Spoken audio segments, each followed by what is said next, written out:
बातमी आहे भोंदू बाबा अशोक खरातची। नाशिकमध्ये भोंदू अशोक खरात प्रकरणात मोठी घडामोड समोर आली आहे।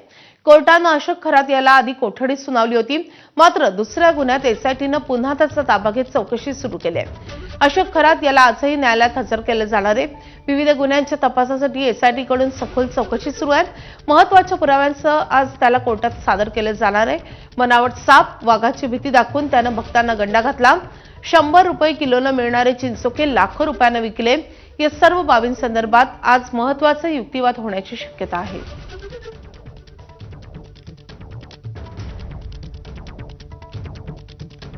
तर आज पुन्हा एकदा अशोक खरातला कोर्टात हजर केले जाणार आहे। आपले प्रतिनिधी मुकुल कुलकर्णी आपल्या सोबत आहेत। मुकुल, काल अशोक खरातला कोर्टात हजर केलं होतं, मात्र सुनावणी लवकरच संपलेली होती, कुठला युक्तिवाद झाला नाही। आज युक्तिवाद होण्याची शक्यता आहे का, आणि झालं तर कोणत्या महत्त्वाच्या गोष्टींवर आज युक्तिवाद होऊ शकतो?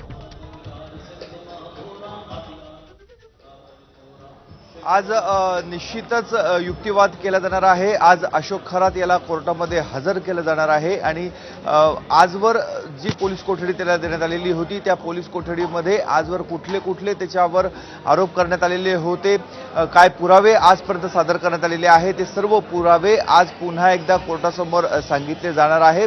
त्याचबरोबर एका नवीन गुन्ह्यामध्ये त्याला आज कोर्टामध्ये हजर केलं जाणार आहे। पहिला गुन्हा जो होता तो पहिला गुन्हा सिद्ध होणार का, त्याबाबत प्रशासन, पोलीस यंत्रणा नेमकं काय आपले पुरावे सादर केले, हा पहिली कोठडी झालेली आहे। 15 दिवसाच्या नंतर आज त्याला पुढच्या एका नवीन गुन्ह्यामध्ये न्यायालयामध्ये हजर केलं जाणार आहे। एका घटस्फोटित महिलेवर त्याने अत्याचार केला, गर्भपात केला, असे त्याच्यावर आरोप ठेवण्यात आलेले होते। त्यामुळे आज नेमकं कोर्टामध्ये काय होतं हे बघणं अत्यंत महत्त्वाचं आहे। त्याच्यावर आतापर्यंत 11 गुन्हे दाखल झालेले आहेत आणि या 11 गुन्ह्यांपैकी एका गुन्ह्याची पोलीस कोठडी संपलेली आहे। उर्वरित 10 गुन्ह्यांची बाबतची पोलीस कोठडी अद्याप बाकी आहे। त्यामुळे जसा जसा तपास पुढे जाईल तसतशी त्याची पोलीस कोठडीची मागणी देखील वाढत जाणार आहे।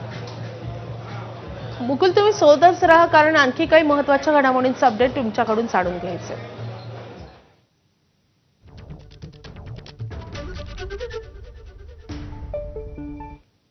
तर खरातच्या कारनाम्याची आणखी एक घटना समोर आली आहे। पूजा विधीच्या बहाण्यानं तसंच लग्नाचं आमिष दाखवून